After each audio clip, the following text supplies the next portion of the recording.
ठीक है भाई। सो बायनोमियल थ्योरम और अभी टीपीपी में पहले 20 क्वेश्चंस में आपको ये क्वेश्चंस में डाउट है, एक्सेप्ट ये सारे क्वेश्चंस। कोई और क्वेश्चन है क्या ऐसा जिसमें कोई डाउट है? चलो ठीक है, मेरी आवाज आ रही है ना? हाँ सर। Yes. हाँ ठीक है। So let us start with question number 7। Okay, question number 7 में बोल रहा है, the number of terms in the expansion of. अच्छा भैया, दो टर्म्स लिखे हैं, x plus y raise to the power 100 और x minus y raise to the power 100। ठीक है, अब आपको ऑब्वियसली पता है कि ये दोनों ही बाइनोमियली एक्सपैंड होंगे, और हमें एक्सपैंड करना भी नहीं है, हमें एक्सपैंड नहीं करना है, हम केवल बाइनोमियल कोफिशिएंट्स पे खेलेंगे। ठीक है, जैसे इस पे ये even binomial coefficient plus odd binomial coefficient plus even binomial coefficient plus odd binomial coefficient, sorry plus odd binomial coefficient up to, देखो अगर पार 100 है तो नंबर ऑफ टर्म्स है 101। ठीक है, नंबर ऑफ टर्म्स है 101। अच्छा, अगर नंबर ऑफ टर्म्स होते 3 तो कौन से बाइनोमियल कोफिशिएंट्स ज्यादा होते, इवन बाइनोमियल कोफिशिएंट्स या ऑड बाइनोमियल कोफिशिएंट्स भाई? और odd, even binomial. Binomial coefficients वो बोल रहा हूं जो लोअर बाइनोमियल कोफिशिएंट की वैल्यू है। ठीक है, तो अगर इवन से शुरू कर रहे हैं और नंबर ऑफ टर्म्स ऑड हैं तो इवन पे ही खत्म करेंगे। अगर 3 टर्म्स होंगे तो इवन ऑड इवन। ठीक है, इवन बाइनोमियल कोफिशिएंट्स के नंबर ज्यादा होंगे। ठीक है, तो यहां पर क्योंकि 100 है पार, इसलिए नंबर ऑफ टर्म्स कितने हैं? नंबर ऑफ टर्म्स है यहां पर भी 101, यहां पर भी ऑड, तो खत्म भी होगा ये इवन बाइनोमियल कोफिशिएंट पे। ठीक है, पहले वाले की कहानी तो ये हो गई। अच्छा भाई, अगर दूसरे वाले की कहानी देखो तो देखो तो भाई प्लस ये भी शुरू होगा इवन पे, लेकिन इसके ऑड बाइनोमियल कोफिशिएंट्स जो होंगे, मतलब जो इवन प्लेसेस पे टर्म्स हैं, जो ऑड बाइनोमियल कोफिशिएंट्स हैं, जिनमें कि लोअर बाइनोमियल कोफिशिएंट एक ऑड नंबर है, वो नेगेटिव साइन के साथ आएंगे। सो ई माइनस ओ प्लस ई, काफी बेहतरीन प्रदर्शन किए जा रहे हैं नीचे से भी गायों के द्वारा। E minus O plus E minus O, ऐसा चलते रहेगा, और जो लास्ट टर्म होगा इसमें भी वो होगा प्लस इवन। ठीक है, अब सोचो कि अगर 101 टर्म्स हैं तो इसका मतलब है कि इसमें इसमें 51 इवन टर्म्स हैं और 50 ऑड बाइनोमियल टर्म्स हैं। ठीक है, 50 ऑड बाइनोमियल टर्म्स हैं, 50 ऑड हैं। ओके, और वैसे ही दूसरे वाले में भी 50 इवन, लेकिन यहां पर सारे के सारे जो ऑड हैं उनके साथ नेगेटिव साइन है भाई। तो आपको पता है कि यहां पर कैंसिलेशन किसका होगा? ऑड बाइनोमियल कोफिशिएंट्स का कैंसिलेशन होगा। 50 इवन नहीं, दूसरे वाले में भी 51 ही इवन होंगे। ठीक है, 51 इवन होंगे।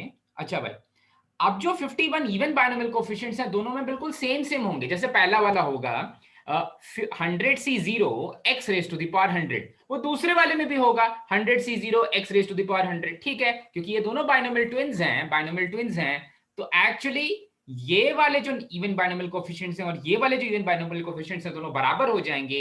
इसलिए मैं लिखूंगा कि 2 टाइम्स ऑफ 51 जो भी इवन बाइनोमियल कोफिशिएंट्स हैं इन्हीं का एक्सपेंशन, मतलब 2 टाइम्स ऑफ, मैं कुछ कोफिशिएंट्स लिख देता हूं, ये हो जाएगा 2 टाइम्स ऑफ, पहला वाला जो बाइनोमियल कोफिशिएंट होगा वो होगा 50, सॉरी 50C नहीं, 100C0, 100C0।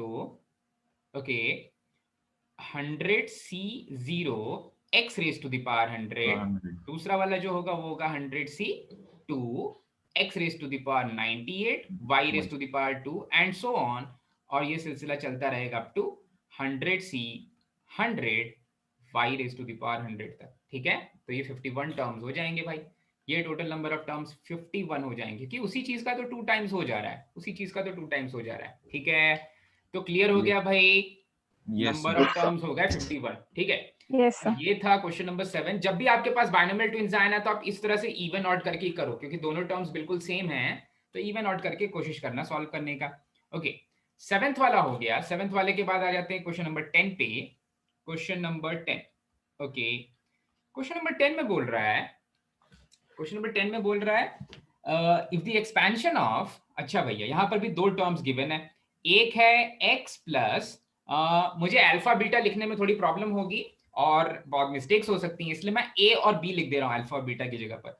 So x plus a upon x raise to the power n, ये पहला वाला टर्म है, और x plus b upon x raise to the power ये भी एन है, नहीं एक्स स्क्वायर है, यहाँ पर एक्स स्क्वायर है, ठीक है। अच्छा, both have a term independent of x, दोनों के पास एक टर्म है independent of x, then largest number that divides n is, ठीक है। तो अगर दोनों के ही पास टर्म इंडिपेंडेंट ऑफ एक्स है तो हमें तो इनके जनरल टर्म्स लिखने हैं। इनके जनरल टर्म्स अलग अलग हो सकते हैं, इनके जनरल टर्म्स अलग अलग हो सकते हैं। हाँ, इनके जनरल टर्म्स अलग अलग हो सकते हैं। तो देखो, तो यहां पर मैं ऐसा बोल सकता हूं कि जो टर्म इंडिपेंडेंट ऑफ एक्स होगा वो होगा n c r x raised to the power n minus r into a raised to the power a upon x, in fact raised to the power r, okay। Term independent of x निकालना है, term independent of x निकालना है। हाँ, term independent of x है इन दोनों में, ठीक है। मेरा वीडियो रुक रहा है।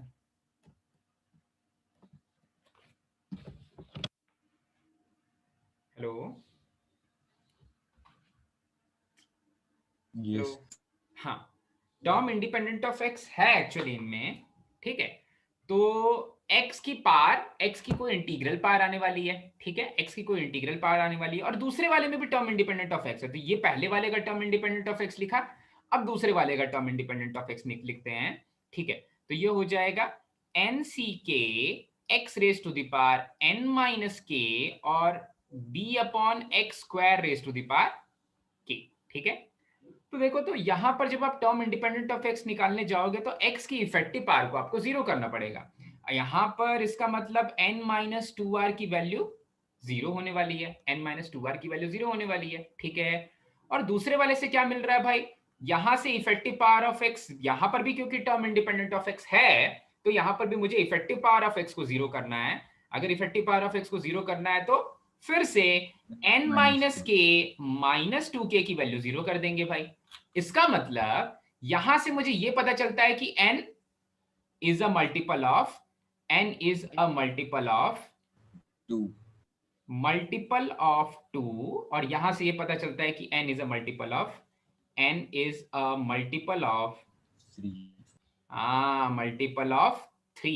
अच्छा, वो सबसे छोटा नंबर जो टू का भी मल्टीपल है और थ्री का भी मल्टीपल है, वो कौन सा नंबर है भाई, six, 6 है। तो फिर लिख देंगे 6 conclusion, n is a multiple of, n is a multiple of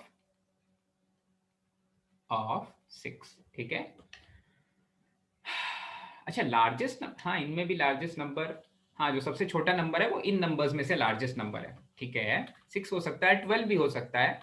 तो लार्जेस्ट नंबर तो हम निकाल ही नहीं सकते, वो तो इन्फिनिटी पे जाके मिलेगा। पर हाँ, इनमें से जो सबसे लार्जेस्ट है वो 6 है, ठीक है। क्लियर हुआ भाई, चल दें आगे। yes, चलो, sir. काफी सही। क्वेश्चन नंबर 10 हो गया, अब क्वेश्चन नंबर 12 पे आ जाते हैं। हाँ, पहले 12 आएगा। सो क्वेश्चन नंबर 12 पे आ जाते हैं भाई, क्वेश्चन नंबर 12 पे आ जाते हैं, ओके। चलो, क्वेश्चन नंबर 12 बोल रहा है the remainder obtained when factorials. Factorials पे खेलना आसान है। देखो, यहां पर बोल रहा है फैक्टोरियल 1 है प्लस फैक्टोरियल 2 है प्लस फैक्टोरियल 3 है plus so on up two factorial 95 तक गया है। पर डिविजिबिलिटी जिससे चेक कर रहे हैं ना आप, उसको उसके प्राइम फैक्टर्स के फॉर्म में ब्रेक कर दो। डिविजिबिलिटी यहां पर चेक की जा रही है 15 से, 15 से डिविजिबिलिटी चेक की जा रही है। मतलब 15 से अगर डिविजिबिलिटी चेक कर रहे हैं तो मुझे वो नंबर खोजना है, वो नंबर खोजना है जो 3 और 5, जिसमें वो फैक्टोरियल खोजना है जिसमें 3 और 5 दोनों मिल जा रहे हैं। तो वो पहला फैक्टोरियल जिसके पास 3 और 5 दोनों है वो है फैक्टोरियल 5, ठीक है।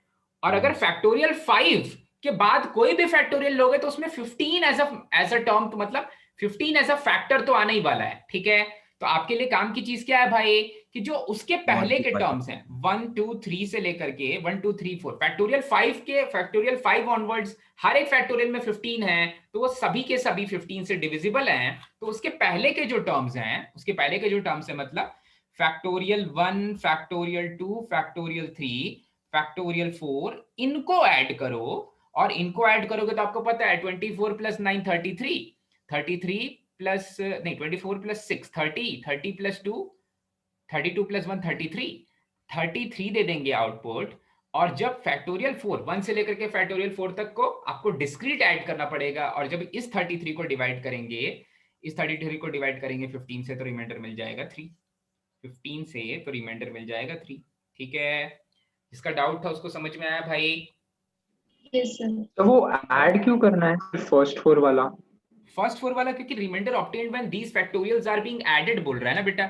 तो जब 5 फैक्टोरियल ऑनवर्ड्स आप कोई भी नंबर लोगे तो उसमें से 15 कॉमन लेके 15 से 15 कैंसिल कर सकते हो, पर 1 प्लस 2 प्लस 3 प्लस 4 इनके factorials 1 factorial plus 2 factorial plus 3 factorial plus 4 factorial, इनमें से आप 15 कॉमन नहीं ले सकते। ठीक है, तो आप Yes. ऐसा लिख सकते, समझ में आ गया? आपका जो इक्विवेलेंट टर्म है वो कुछ ऐसा है, 33 plus some multiple of 15 divided by 15 आ जा रहा है। 1 2 3 4 फैक्टोरियल का सम है 33, और बाकी जितने भी नंबर्स हैं उन सब में 15 तो कम से कम एक फैक्टर मिल रहा है, 15 से बड़े भी 15 के पार्स मिलेंगे। तो यहां से मुझे रिमाइंडर नहीं मिलने वाला, मुझे जो रिमाइंडर मिलने वाला है वो यहां से मिलने वाला है। ठीक है, वो जो भी समेशन था, ये जो भी सम आ रहा था, इसकी वैल्यू इस तरह से लिखी जा सकती है। ठीक है, यस सर। चलो भाई, तो ये था क्वेश्चन नंबर 12। क्वेश्चन नंबर 12 हुआ, क्वेश्चन नंबर 12 हो गया, क्वेश्चन नंबर 12 हुआ। ठीक है, 12 के बाद आ जाते हैं 16 पर। ठीक है, क्वेश्चन नंबर 12 के बाद 16 पे आ जाते हैं भाई। Okay, question number 16, question number 16 बोल रहा है ठीक है, क्वेश्चन नंबर 16 में बोल रहा है एक एक्सपेंशन गिवन है 1 minus x minus 2x square. देखो तो ये क्वेश्चन पहले तो आप जज करो कि ये क्वेश्चन जो बनाया है वो सही बनाया नहीं। नंबर ऑफ टर्म्स कितने हैं इस क्वेश्चन में? 13 टर्म्स हैं। Yes. इस क्वेश्चन में नंबर ऑफ टर्म्स है 13। ठीक है, 1 से लेकर के 12 तक, x raise to the power 0 से लेकर के 12 तक, तो 2n प्लस 1 टर्म्स होते हैं भाई। ट्राइनोमियल एक्सपेंशन में 2n प्लस 1 टर्म्स होते हैं, तो ये क्वेश्चन तो सही है। ठीक है, ये क्वेश्चन तो सही है, और इसकी वैल्यू गिवन है 1 plus a1x plus a2x square plus so on. अच्छा भाई, तो जो अच्छा इसमें पूरा दिया नहीं है, पर जो लास्ट टर्म होगा वो होगा a12x rays to the power 12। ठीक है, a12x rays to the power 12। अच्छा भाई, अब देखो मुझे जिस चीज की वैल्यू चाहिए वो कौन सी है? मुझे इवन बाइनोमियल कोफिशिएंट्स की बाट करनी है। बाइनोमियल कोफिशिएंट्स नहीं है ये अभी के लिए, ये कुछ कोफिशिएंट्स हैं। ठीक है, कोफिशिएंट्स ऑफ वेरिएबल्स की बात करनी है भाई। तो यहाँ पर है a2 plus a4 plus a6 plus up to plus a12, इसकी वैल्यू फाइंड करनी है। आपको ऑब्वियसली पता है कि ये One वाली and चीजें तो one. कैसे जाती हैं, x की वैल्यू 1 माइनस 1 रखने पर ही खत्म होंगे भाई। ठीक है, तो 1 माइनस 1 रख के देखते हैं कि क्या हो रहा है पहले। ठीक है, 1 माइनस 1 रख के देखते हैं कि क्या हो रहा है। क्यों रुक रहा है पता नहीं क्यों। ओके फाइन, ठीक है। सो जब x की वैल्यू 1 रखेंगे तो ये दे देगा मुझे, x की वैल्यू 1 रख रहे हैं। ठीक है, तो 1 से 1 cancel, 1 2 raise to the power 6 मतलब 64। सो 64 मिला 1 रखने पर, और इधर में भी 1 रखना पड़ेगा, तो 1 plus a1 plus a2 plus up to plus a12 आ जाएगा। और जब माइनस ऑफ 1 रखेंगे, इसीलिए तो रख रहे हैं माइनस ऑफ 1 कि a1 a3 वाले टर्म्स कैंसिल हो जाएं। तो जब माइनस ऑफ 1 रखेंगे x की वैल्यू माइनस ऑफ 1 रख देते हैं। सो 1 माइनस माइनस 2 और माइनस 2 0। ठीक है, तो ये हो गया 0 इज इक्वल्स टू, यहां पर आएगा 1 minus a1 plus a2 minus a3 आ जाएगा, और अप टू प्लस a12 हो जाएगा। ठीक है, तो आपको पता है कि जब आप इन दोनों को ऐड करोगे तो क्या होने वाला है? जो odd Two binomial times. Coefficients, binomial coefficients term मैं गलत यूज कर रहा हूं, जो ऑड कोफिशिएंट्स हैं, ठीक है, जो मेरे ऑड कोफिशिएंट्स हैं, ओके, जो ऑड कोफिशिएंट्स हैं वो तो कैंसिल हो जाने वाले हैं। ठीक है,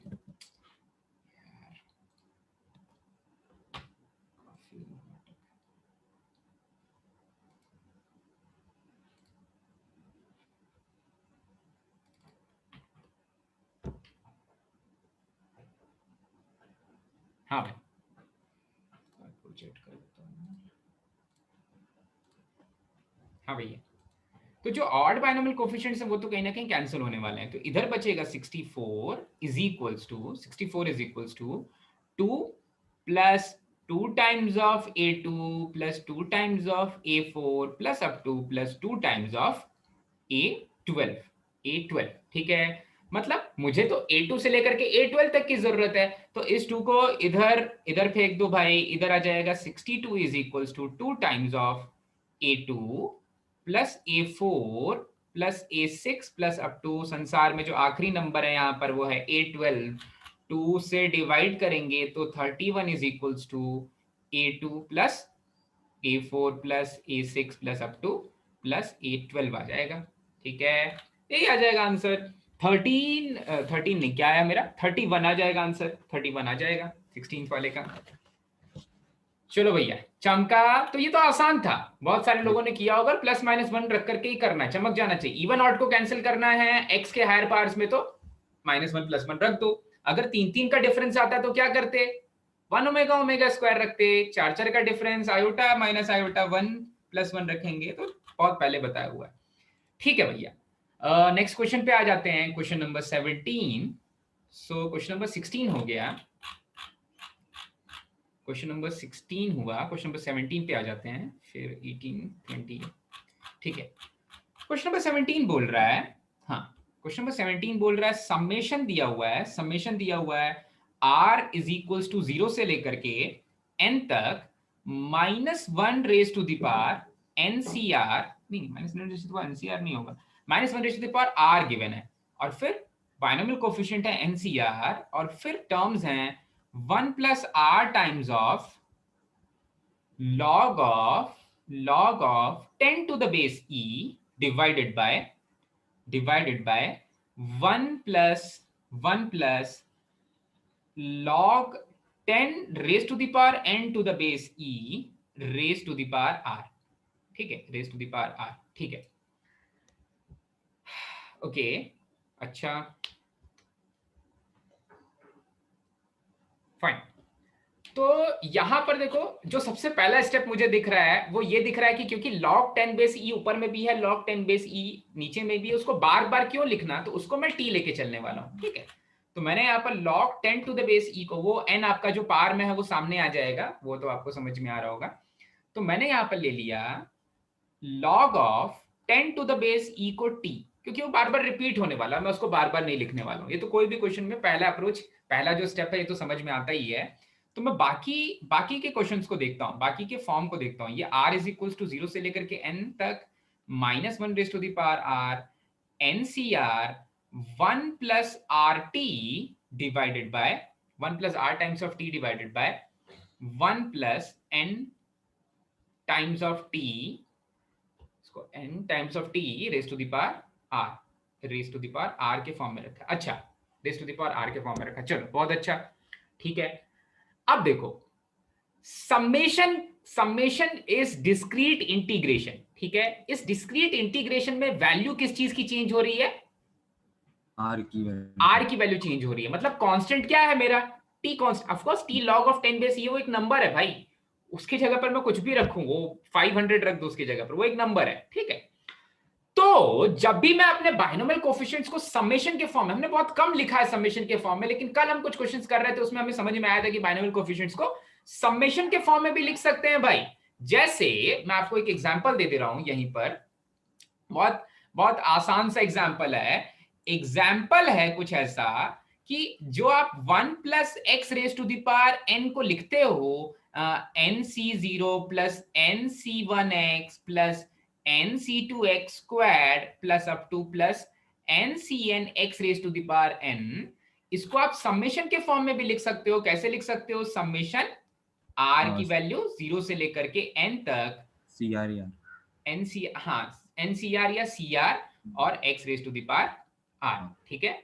तो जिस तरह से मैं इसको लिख सकता हूं, अब देखो ये लिखना एक्चुअली ना, जितने भी हमने अभी तक फॉर्मूले पढ़े, जितने भी बाइनोमियल कोफिशिएंट्स के फॉर्मूले पढ़े, वो दो तरीके से सॉल्व हो सकते हैं। वो समेशन से सॉल्व हो सकते हैं, डायगोनल कैंसिलेशन से सॉल्व हो सकते हैं समेशन में, और वो सॉल्व हो सकते हैं डिफरेंशियल और इंटीग्रल कैलकुलस से। तो हमने जितने भी बाइनोमियल कोफिशिएंट्स हैं हमने एक मेथड यूज किया उनको सॉल्व करने का कि हम केवल और केवल डिफरेंशियल इंटीग्रल कैलकुलस ही यूज करने वाले हैं।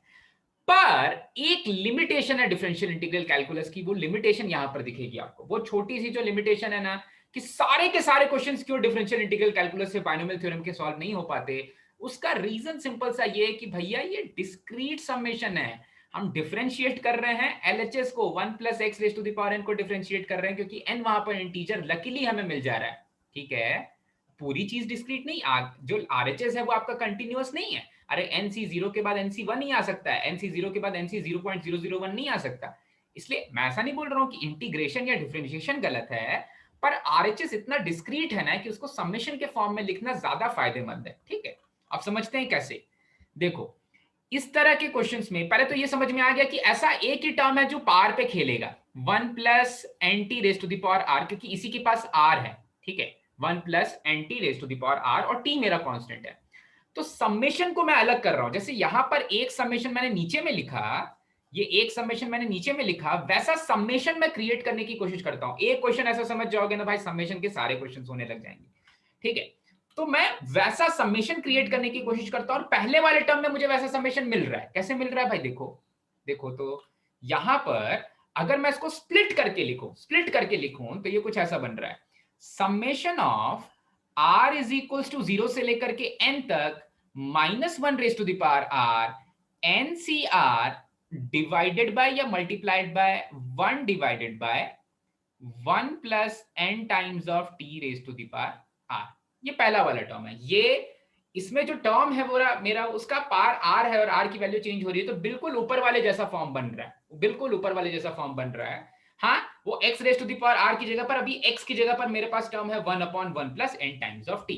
ठीक है, ठीक है भाई, चलो स्प्लिट किया दूसरा वाला टर्म देखते हैं। Summation r is equals to 0 से लेकर के n तक -1 raise to the power r, यहां पर भी NCR, लेकिन यहां पर और भी कुछ मिल रहा है। यहां पर मिल रहा है r divided by 1 plus NT raise to the power n t नहीं NT raise to the power r, और जो t है उसको बाहर बुला सकते हैं भाई, क्योंकि टी को इसकी दुकान से सामान खरीदना ही नहीं है। टी तो मेरा कांस्टेंट है और मैं डिस्क्रीट इंटीग्रेशन ही कर रहा हूं, तो जो कांस्टेंट होता है उसको बाहर ले सकते हैं। तो टी का कोई मतलब नहीं है, टी इज नॉट इंपॉर्टेंट अभी के जो सिनेरियो है उसमें। ठीक है, टी की कोई जरूरत नहीं है। अब देखना ध्यान से भाई, तो पहले वाले को तो आपको पता है भाई -1 raise to the power r बन रहा है NCR, जो दूसरा वाला टर्म है इसको डायरेक्टली मैं खेल सकता हूं इस पे। तो इसको मैं लिख सकता हूं, जो पहला वाला टर्म है उसको मैं ऐसा लिख सकता हूं, 1 minus 1/1 plus n times of t raise to the power n raise to the power n। यहां पर जब 0 होगी तो NC 0 -1 raise to the power 0 1/1 plus n times of t raise to the power 0 हो जाएगा। फिर जब r की वैल्यू 1 रखोगे so NC1 1/1 plus n times of t raise to the power 1 आएगा, और -1 रेज टू द पावर 1 आ जाएगा, तो उसकी जगह पर नेगेटिव आ जाएगा। ठीक है, तो पहले वाले को कैसे लिखा चमका भाई, ये पहले वाले की कहानी, पहले वाले को ऐसा लिख सकते हैं। ठीक है, पहले वाले को ऐसा लिख सकते हैं। अरे ये 1 minus x raise to the power n का जो एक्सपेंशन होता है ना, वैसा दिख रहा है। 1 minus x raise to the power n का अगर आप समेशन लिखते तो एक और एक्स्ट्रा टर्म आता, -1 raise to the power r आ जाता, -1 raise to the power r आ जाता। वो -1 raise to the power r वहां पर लिखा हुआ है ऊपर में, बाकी समेशन है 0 से लेकर के n तक, NCR है वहां पर, x की जगह पर 1/1 plus n times of t है। ठीक है, x को रिप्लेस किया 1/1 plus n times of t से। ठीक है, तो पहले वाले टर्म को ऐसा लिखा जा सकता है। चमका क्या भाई, अच्छे समझ में आया? पहले वाला टर्म तो ऐसा लिख सकते हैं।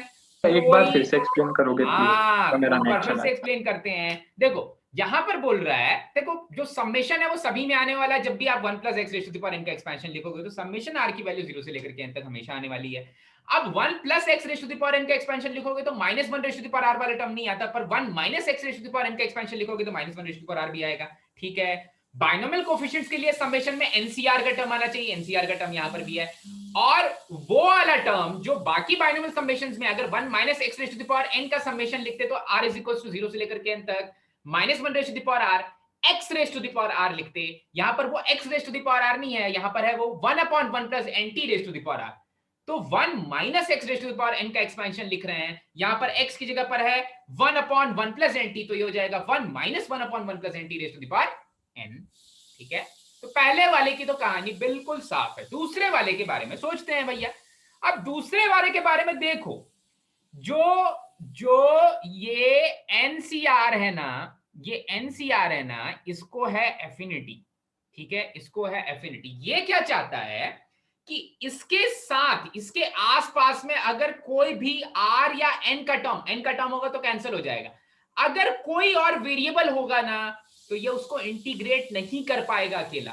ठीक है, x/1 प्लस एक्स के होल स्क्वायर को इंटीग्रेट करने के लिए, मैं इंटीग्रेशन नहीं सिखाना चाहता अभी के लिए, एनसीआर को एफिनिटी है, किसी प्यार है, एनसीआर को प्यार है किसी वेरिएबल से। ठीक है, अरे सुज्ञान हंस रहा है। एनसीआर को प्यार है किसी वेरिएबल से, अगर वो वेरिएबल पार में नहीं है तो। यहां पर एक वेरिएबल है जो पार में है, ठीक है, ये एनसीआर उसका कुछ नहीं बिगाड़ सकता, ये तो खुश हो जाएगा भाई कि इसको बाइनोमियली एक्सपेंड किया जा सकता है। लेकिन ये जो ऊपर वाला बैठा हुआ आर है, इसके लिए एनसीआर इसको अपने पास बुला लेगा। ठीक है, पास कैसे बुलाएगा भाई? ठीक है, देखो देखो कैसे बुलाएगा। टी मेरा कांस्टेंट है और हमेशा ये चीज करनी है आपको, वो जो न्यूमरेटर वाला आर है उसको कैंसिल करने की कोशिश करनी है, और कैंसिल करने के लिए मदद कौन करेगा भाई? एनसीआर मदद करेगा। अगर आप इस समेशन को r इज इक्वल्स टू 0 से लेकर के n minus 1 raise to the power r चलेगा, n upon r multiplied by n minus 1 c r minus 1 multiplied by r divided by 1 plus n times of t raise to the power r लिख लो। ठीक है, अगर मैं इसको कुछ ऐसा लिख दूं तो ये वाले r से ये वाला r कैंसिल हो जाएगा। ठीक है, ये वाले r से वाला r कैंसिल हो जाएगा। अच्छा ठीक है, ठीक है, तो यहां तक तो चमक गया होगा भाई, यहां तक तो चमक गया होगा। अब तो एक वो गड़बड़ पावर कर वाला रहा हूं, एक बार समझाना, वो इंटीग्रेशन। इंटीग्रेशन कुछ किया ही नहीं, पार एज इट इज लिखा, केवल r जो न्यूमरेटर वाला है उस r को कैंसिल करना है, और मदद करने के लिए केवल एनसीआर है, पार कैंसिल नहीं करेगा, पार कैंसिल नहीं करेगा। ठीक है, चमका? यस। हाँ हाँ, वेरी गुड। अच्छा भाई, तो पहला वाला टर्म तो मैं एज इट इज लिख रहा हूं भाई, पहला वाला टर्म तो मैं एज इट इज, इसमें ऑप्शंस क्या क्या दिए हैं? अच्छा, नंबर्स हैं। Okay, so 1 minus 1 divided by 1 plus n t raise to the power n plus, देखो ये जो बेचारा n है ये भी तो एक कांस्टेंट ही है, ये बेचारा n भी एक कांस्टेंट ही है। ठीक है, तो ये n का भी हम कुछ नहीं बिगाड़ सकते भाई, ये n का भी हम कुछ नहीं बिगाड़ सकते, तो ये n भी बाहर आ जाएगा, तो n टाइम्स ऑफ t दोनों ही बाहर आ गए। अब अंदर कौन बचा समेशन में? समेशन बचा r की वैल्यू 0 से लेकर के n तक, n minus 1 c r minus 1 1 upon 1 plus n t raise to the power r. Okay, अब देखो यहां पर कहानी में ट्विस्ट देखना भाई। जब r की वैल्यू, समेशन को मैंने नहीं बिगाड़ा, जब r की वैल्यू 0 होगी तो n माइनस 1 सी 0 माइनस 1 कोई मीनिंग बनती है क्या इस चीज की भाई? कोई मीनिंग नहीं बनती। तो r की मिनिमम वैल्यू क्या हो सकती है? 1 हो सकती है, r की मिनिमम वैल्यू 1 हो सकती है। तो इस समेशन में r की मिनिमम वैल्यू 1 हो सकती है, तो मैं इस समेशन को किसी दूसरे वेरिएबल के फॉर्म में चेंज करना चाहूंगा जिसकी मिनिमम वैल्यू, क्योंकि मैं एक ऐसा एक्सपेंशन लिखना चाहता हूं जो 0 से शुरू हो रहा है। ठीक है, तो क्योंकि r की मिनिमम वैल्यू 1 हो सकती है, क्योंकि r की मिनिमम वैल्यू 1 हो सकती है, तो r के फॉर्म में तो नहीं लिखा जा सकता भाई, तो r के फॉर्म में तो नहीं लिखा जा सकता। ओके, और आपको दिख रहा है मैक्सिमम वैल्यू n माइनस 1 तक जाने वाली है। ठीक है, तो आपको इस समेशन को कुछ ऐसा कन्वर्ट करना है कि जो समेशन मुझे एलएचएस में दिख रहा था 0 से लेकर के n तक, या 0 से लेकर के जहां तक भी वो जा रहा है, वो मेरे लिए इंपॉर्टेंट नहीं है 0 से लेकर के कहां तक जा रहा है, वो 0 से शुरू होना चाहिए, वो 0 से शुरू होना चाहिए। ठीक है, उसको 0 से शुरू करने के लिए इस समेशन को कैसा कन्वर्ट किया जाए जब r की मिनिमम वैल्यू 1 हो सकती है?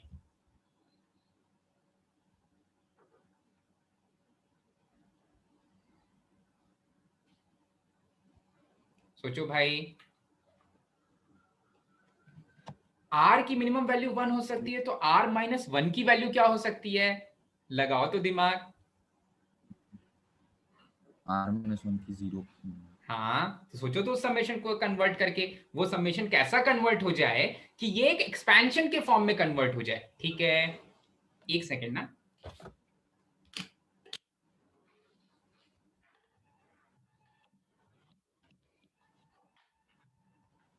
जैसे मेरी वीडियो रुक रही है। चलिए, मेरी बैटरी बच गई है 39%। लाइट चली जाएगी तो फिर इससे मैं एक्सप्लेन कर देता हूँ इसको। ठीक है, ठीक है, फाइन। तो कहाँ तक पहुंच गए थे हम? हाँ, सबसे पहली चीज तो जो चीज रिपीट हो रही है, जो बड़ा सा टर्म रिपीट हो रहा है, बार बार रिपीट हो रहा है, उसको टी ले लिया, तो ऐसे ब्रेक कर दिया। अब देखो, जब ये वाले टर्म में ब्रेक किया तो 1 प्लस एन टी, वो अंदर में जो भी कांस्टेंट है उससे कोई मतलब नहीं, पार आर है। तो अगर कोई ऐसा टर्म मिल रहा है, दिख रहा है, जिसका केवल पार आर है, तो उसको तो बाइनोमियली बिल्कुल सिंपली हम बिना डेरिवेटिव, बिना इंटीग्रल के भी उसको simple 1 plus x raise to the power that particular number, जहां तक वो मैक्सिमम बाइनोमियल कोएफिशिएंट तक जा रहा है, up to that particular number हम लिख सकते हैं। ठीक है, पर यहां पर जो ये वेरिएबल आर आ गया ना, ये जो वेरिएबल आर आ गया, इसके वजह से सारी प्रॉब्लम क्रिएट हुई। टी तो कांस्टेंट है, टी बाहर आने वाला है, आर की वजह से प्रॉब्लम्स क्रिएट हुई। तो अगर वो आर दिख गया मुझे, अगर एक ऐसा वेरिएबल दिख गया जो लोअर बाइनोमियल कोएफिशिएंट वेरी कर रहा है, उसी के फॉर्म का है, इंटीग्रल कैलकुलस बेकार हो जाएगा। अच्छा, बेकार तो हो जाएगा, बेकार हो जाएगा तो फिर सॉल्व कैसे करेंगे? स्प्लिट कर दिया इसको। अगर केवल 1 नहीं रहता, 1 प्लस में वो जो 1 प्लस है वो 1 प्लस नहीं रहता, केवल r टाइम्स ऑफ t रहता, तो स्प्लिट करने की जरूरत नहीं पड़ती। स्प्लिट किया तो जो पहला वाला फॉर्म है वो तो सिंपल एक्सपेंशन के फॉर्म में लिख दिया गया भाई, 1 minus 1 upon 1 plus n t raise to the power n। जो दूसरा वाला फॉर्म है उसमें फिर वो r वेरिएबल को कैंसिल करने की कोशिश की मैंने। ठीक है, r वेरिएबल को कैंसिल करने की कोशिश की तो ncr को n upon r n minus 1 c r minus 1 लिखा। ये वाले r से r कैंसिल हो गया और n जो कि कांस्टेंट है उसको बाहर बुला लिया, nt को बाहर बुला लिया, समेशन अब आ गया मुझे, अब मिला मुझे n minus 1 c r minus 1 minus 1 raise to the power r, और ये वाली चीज। अब आपको जो लोअर बाइनोमियल कोएफिशिएंट है, सारी की सारी चीजें उसी के फॉर्म में चेंज करनी रहती हैं और उसकी वैल्यू 0 से लेकर के किसी वैल्यू तक वेरी करनी होती है। तो अभी ये, क्योंकि अभी ये लोअर बाइनोमियल कोएफिशिएंट मेरा r-1 है, उसको चेंज नहीं कर सकते, ये पार अभी r है, तो मैंने एक टर्म इससे बाहर ले लिया, क्योंकि n भी कांस्टेंट था तो n भी बाहर चल गया, तो और minus 1 raise to the power r में से भी एक नेगेटिव ऑफ 1 कॉमन ले लिया, तो यहां बन गया minus 1 raise to the power r minus 1 1 plus n raise to the power nt raise to the power r minus 1, एक 1 प्लस nt कॉमन ले लिया और n minus 1 c r minus 1। बस इसके बाद क्योंकि r माइनस 1 को मुझे वैल्यू जो है लोअर बाइनोमियल कोएफिशिएंट की, उसकी वैल्यू 0 से लेकर के सम वैल्यू तक वेरी करनी है, तो r-1 को मैंने k ले लिया। अच्छा, r-1 को मैंने k ले लिया, तो जब r की वैल्यू 1 थी तो k की वैल्यू 0 है, जब r की वैल्यू n होगी तो k की वैल्यू n-1 होगी। तो 0 से लेकर के n-1 तक minus 1 raise to the power k, minus 1 raise to the power r-1 minus 1 raise to the power k vary कर रहा है 1 upon 1 plus nt raise to the power k आ रहा है और n-1 सी k आ जा रहा है। बस इसको फिर से एक्सपेंशन के फॉर्म में लिखा और ये 1 minus 1 upon 1 plus nt raise to the power n-1 common ले लिया, तो जो अंदर वाला टर्म आ जा रहा है वो 0 आ जा रहा है। क्वेश्चन नंबर 18 में बोल रहा है, 18 ऑलरेडी डिस्कस किया हुआ है, कई बार डिस्कस किया जा चुका है। ये किसका डाउट है भाई? मैं फिर से डिस्कस कर रहा हूं, घबराओ मत। ये किसका डाउट है? हाँ, मेरा मतलब आपका डाउट है। ठीक है, चलो। तो क्योंकि ये क्वेश्चन कई बार डिस्कस किया जा चुका है, फिर से एक बार डिस्कस कर रहे हैं, तो बाकी सारे लोगों को तो पता होगा कि किस तरह से सॉल्व करते हैं। यहां पर गिवन है NC r+1 k squared minus 3 के बराबर है। ठीक है, और बोल दिया यहाँ पर, तो अच्छी चीज है, बोल भी दिया n की वैल्यू इन्फिनिटी को टेंड कर रही है, n वेरी लार्ज नंबर है इसलिए उसकी वैल्यू इन्फिनिटी को टेंड कर रही है। अच्छा भाई, तो इसको हमने कैसे किया था भाई? इसको हमने किया था, तो NC r+1 को डिनोमिनेटर में लेते जाएंगे LHS में, तो फिर वो फॉर्मूला लगाएंगे r+1 ऐसा लिख लिया, this is equals to k squared minus 3। फिर मैंने कहां से, फिर मैंने इसको लिखा r+1 divided by n, r+1 divided by n। तो मैं एक और स्टेप कर देता हूं भाई, n-1 CR, और यहां से n और नीचे से r+1 कैंसिल, सॉरी कैंसिल नहीं किया, कॉमन ले लिया, तो ये बन गया n-1 CR, ये कैंसिलेशन हुआ, ये k स्क्वायर्ड माइनस 3 बना। इसका मतलब है कहीं ना कहीं कि r+1 divided by n k squared minus 3 के बराबर है, ठीक है। तो क्योंकि r की मिनिमम वैल्यू हो सकती है 0 नहीं, तो n इज वेरी लार्ज, ठीक है। सो अगर ये r की मिनिमम वैल्यू पे खेलेंगे, हाँ ठीक है। सो r की मिनिमम वैल्यू हो सकती है 0 और r की मैक्सिमम वैल्यू हो सकती है n, ठीक है। तो पूरा क्रिएट करते हैं, वो r प्लस 1/n क्रिएट करने की कोशिश करते हैं, ठीक है। सो r प्लस 1 की मिनिमम वैल्यू हो सकती है 1 से लेकर के n प्लस 1 तक के बीच में। सो r plus 1 divided bye n की वैल्यू वेरी करेगी 1 डिवाइडेड बाय n से लेकर के n plus 1 divided bye n। अच्छा, अब जब n की The value, maximum value of r can be n minus 1 or n. अच्छा n माइनस 1 हो सकती है, n माइनस 1 हो सकती है, इससे तो उसका कोई फर्क नहीं पड़ेगा, पर आप सही बोल रहे हो। वहां पर n माइनस 1 सी r है ना, तो r मैक्सिमम n माइनस 1 हो सकता है, n माइनस 1 यहाँ पर भी रख सकते हैं, हाँ ठीक है। तो यहाँ से तो ये कैंसिल हो जाएगा, तो ऐसा कुछ मिलेगा मुझे, ऐसा कुछ मुझे मिलेगा r plus 1 divided bye n की मैक्सिमम वैल्यू मुझे मिलेगी n, सॉरी मैक्सिमम वैल्यू मुझे मिलेगी 1 और मिनिमम वैल्यू मुझे मिलेगी, ओके, मैक्सिमम वैल्यू मिलेगी मुझे 1 और मिनिमम वैल्यू जो मुझे मिलेगी वो एग्जैक्टली 0 नहीं मिलेगी, क्योंकि अब n की वैल्यू इन्फिनिटी को टेंड कर रही है, तो वो 0 को अप्रोच करेगी, वो एग्जैक्टली 0 कभी नहीं बन पाएगी, ठीक है। लेकिन r plus 1 divided bye n ही k स्क्वायर्ड माइनस 3 है, सो k स्क्वायर्ड माइनस 3 की वैल्यू भी 0 से लेकर के 1 के बीच में वेरी करेगी। इसका मतलब k स्क्वायर की वैल्यू 3 से लेकर के 4 के बीच में वेरी करेगी। तो इसके दो सॉल्यूशन सेट बनेंगे भाई, यहां से एक सॉल्यूशन सेट बनेगा k स्क्वायर की वैल्यू ग्रेटर देन 3 और एक सॉल्यूशन सेट बनेगा k स्क्वायर की value less than equals to 4, ठीक है वृंदा। अब मुझे बस आप ये बता दो तो k स्क्वायर की वैल्यू अगर ग्रेटर देन 3 है तो k की वैल्यू कहां से कहां तक वेरी कर रही है?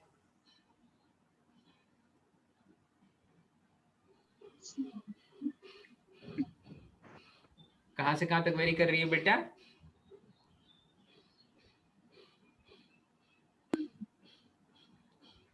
टू से वेरी कर रही है, √3, वेरी गुड। √3 से बड़ी होनी चाहिए या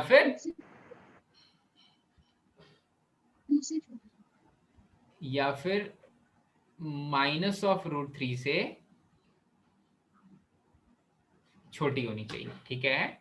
और दूसरे वाले से मुझे ऐसा मिलेगा भाई k की वैल्यू -2 से +2 के बीच में, ठीक है। निकाल लेना इन दोनों का इंटरसेक्शन। क्या आता है इन दोनों का इंटरसेक्शन? √3 से बड़ी 2 से छोटी, ठीक है, √3 से बड़ी 2 से छोटी। सो √3 excluding 2 including union minus √3 excluding -2 including, ठीक है, ये आ जाएगा आपका सॉल्यूशन सेट। चलो, सो ये था question number 18। Question number sir कौन सा भी ऑप्शन नहीं होगा ना तो नहीं, क्योंकि उधर सिर्फ वो जो सर सेकंड स्क्वायर ब्रैकेट दिया है ऑप्शन डी में। हाँ तो गलत है, पता नहीं ये क्वेश्चन इतना ज्यादा हर जगह गलत क्यों लिखा हुआ है, ठीक है, कोई भी ऑप्शन नहीं होगा, या आप डी वाले को चेंज कर लो या तो फिर खुद से एक नन ऑफ दीस लगा लो, ठीक है। ठीक है, ये क्वेश्चन है क्वेश्चन नंबर 18। क्वेश्चन नंबर 18 के बाद क्वेश्चन नंबर 20 पे आ जाते हैं भाई, ठीक है। तो सभी इसको करेक्ट कर लेना, इसको करेक्ट कर लेना, इसका आंसर क्वेश्चन नंबर 20 पे आ जाते हैं। चलो क्वेश्चन नंबर 20, हाँ भाई, शायद इफ द न्यूमेरिकल कोफिशिएंट बोल रहा है क्या? हाँ न्यूमेरिकल, यस सर। हाँ बोल रहा है, if the numerical coefficient of pth term in the expansion, pth term in the expansion, expansion किस चीज का? 2x plus 3 raise to the power 6 के एक्सपेंशन में जो tp है, मतलब tp माइनस p प्लस, नहीं tp है ना, tp है tp plus 1 minus, sorry tp minus 1 plus 1 t p of -1 plus 1 है इसकी वैल्यू गिवन है 4860 के, 4860 के, ठीक है, इसकी वैल्यू 4860 के बराबर गिवन है। अच्छा भाई ठीक है। अच्छा तो देखो, तो यहां से मैं लिख सकता हूं कि जो t of p minus 1 plus 1 है वो हो जाएगा 6c p minus 1 NCR 2x raise to the power 6 minus p minus 1 और 3 raise to the power p minus 1, इसी की वैल्यू 4860 के बराबर होगी। ठीक है, तो ये दे देगा मुझे 6c p minus 1 2 raise to the power 7p, 2 raise to the power 7 minus p 3 raise to the power p minus 1 multiplied by x raise to the power, x का वैसे कोई काम नहीं है, x का कोई काम नहीं है, फिर भी लिख लेते हैं x raise to the power 7 minus p is equals to 4860। अब 4860 बहुत बड़ा नंबर है पहली चीज, तो उसके पास एक जीरो भी है, उसके पास एक जीरो है, तो जब ये 2 को 5 मिलेगा तो देखो ऑप्शन 1 क्या है, ऑप्शन फर्स्ट क्या है, हो सकता है 2 लिखा होगा वहां पर, ठीक है, क्योंकि 1 रखोगे तो 6 ही 0 जाएगा, 1 रखोगे तो 2 रेज टू द पावर 6 जाएगा, 3 रेज टू द पावर जो भी जाएगा। अगर 1 रखोगे तो वो कभी 0, वो 5 का मल्टीपल होना चाहिए। जब आपको क्या बोलते हैं, आउटपुट में 0 चाहिए, 4860 चाहिए, तो 5 का मल्टीपल तो होना ही चाहिए। ठीक है, जब आप p की वैल्यू 1 रखोगे तो 6c0 बनेगा, 6c0 p और 2 raise to the power 6, 3 raise to the power 0, ये कभी भी आपको मल्टीपल ऑफ 5 नहीं दे पाएगा। अच्छा 3 रखोगे तो मल्टीपल ऑफ 5 मिलेगा क्या, 6c p की वैल्यू रख दी मैंने 3, 6c2 मिलेगा, 6c2 मतलब हाँ यहां से मल्टीपल ऑफ 5 मिल रहा है, तो चेक करना पड़ेगा 2 पर, 6c2 रखोगे, सॉरी 6c2 लिखोगे तो आ जाएगा 6 इंटू 5 अपॉन 2, सो 15 आ जाएगा, 15 multiplied by 2 raise to the power 5, 32 multiplied by 15 और 3 रेज टू द पावर 2, नहीं 32 multiplied by 15 multiplied by 2 raise to 4 है ना, 2 रेज टू द पावर हाँ 4 आ जाएगा, 2 रेज टू द पावर 4 मतलब 16 मल्टीप्लाइड बाय 15, सो ये दे देगा 240 multiplied by 3 raise to the power 2, 240 multiplied by 9 मतलब 2000 के आसपास, 4000 के आसपास नहीं आ रहा है। ठीक है, तो 2 पे काम नहीं बन रहा है, 3 पे काम नहीं बन रहा है, तो 4 पे काम नहीं बनेगा। अब 3 पे काम नहीं बन रहा है ना, तो 5 रख के देखो, नहीं 4 रख के देखोगे, 4 माइनस 3 63, 63 मतलब 654 3 2 1, 6 से गया, 5 4 जा 20 मल्टीप्लाइड में, नहीं इसमें भी 5 मिल रहा है, सो 4 रख के देखेंगे भाई, तो 5 4 जा 20 multiplied by 2 raise to the power 3 मतलब 8 मतलब 160 multiplied by 3 raise to the power 3 मतलब 27, so 160 multiplied by 160 multiplied by 27 मतलब 27 मल्टीप्लाइड बाय 16, सो 270 और 135 405 4000 के आसपास जा रहा है, 4000 के आसपास जा रहा है, पर 6 नहीं आ रहा है। 27 मल्टीप्लाइड बाय 16, हाँ 7 6 जा 42, 2 0 पे खत्म हो रहा है। ठीक है, तो बात नहीं बन रही है, 2 0 पे खत्म हो रहा है, यहाँ 6 0 पे खत्म हो रहा है। ठीक है, तो यहाँ पर भी बात नहीं बन रही है, लास्ट वाला ऑप्शन होगा जब मैंने बाकी सब चेक कर लिया तो 64 के लिए आएगा। हाँ तो 5 रख दो, अब पहले 3 नहीं है तो 4th वाला होगा, तो मैं 4th वाला चेक ही नहीं करूंगा, आप चेक करना चाहते हो कर लेते हैं भाई। जब जब 5 रखोगे तो 64 आएगा, 64 आएगा तो 15 आएगा, 15 आएगा, 5 रखोगे 2 रेज टू द पावर 2 आएगा, 15 4 60 आ जाएगा, 60 मल्टीप्लाइड बाय 3 का पावर 5 रख रहे हैं, 3 का पावर 4, 3 का पावर 5 रख रहे हैं, 3 का पावर 4 मतलब 81 मल्टीप्लाइड बाय अभी क्या आ रहा था 60, 1 6 जा 60, 6 आ जा रहा है यूनिट्स प्लेस 10th प्लेस पर, तो खत्म हो जा रहा है भाई 6 से। ठीक है, तो कैलकुलेशन वाला क्वेश्चन था, क्वेश्चन नंबर 20। ठीक है, सो 1 to 20 हो गया भाई, क्वेश्चन नंबर 1 से लेकर के 20 तक डिस्कस किया। ओके